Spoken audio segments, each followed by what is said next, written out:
If I choose voluntarily, in a kenotic way, to say, I'm not going to eat as much because I want to share that with my guest, that makes it possible to potentially to care for another person, to become a friend of another person.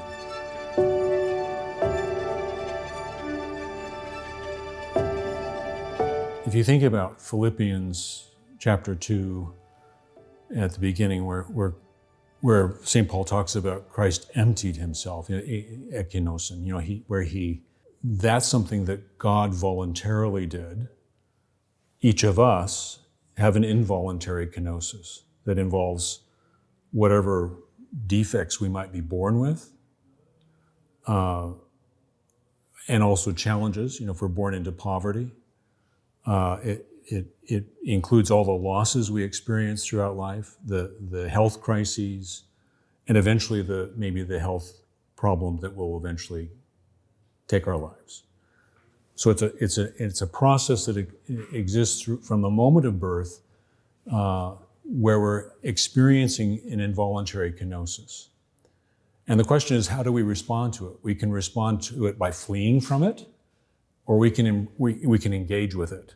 And so there's a voluntary kenosis where we can say, this is part of my cross. This is essentially the choreography, the signature of my suffering. Each of our suffering is unique in this way because we have these cumulative losses and experiences throughout our lives.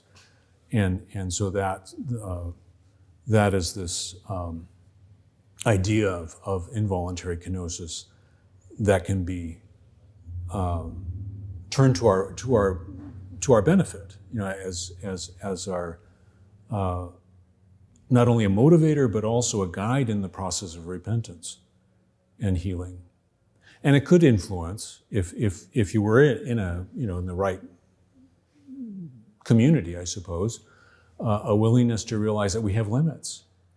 We can't have 3% economic growth indefinitely. This is the economic policy that was developed after World War II internationally. It's absurd. So what would we do if we lived in a world where we understood that we are limited, and yet we can thrive? We can be creative within those. I mean, this is the nature of who we are. I could pretend. I could say, I want to be a woman, or a woman could say, I want to be a man. You're born with, as soon as the paternal sperm engages with the ovum, there's already a kenotic moment, because either the sperm brings an X or a Y chromosome, and so already things have narrowed down. And yet, if we don't engage with that, we can never go into any real depth of who we are.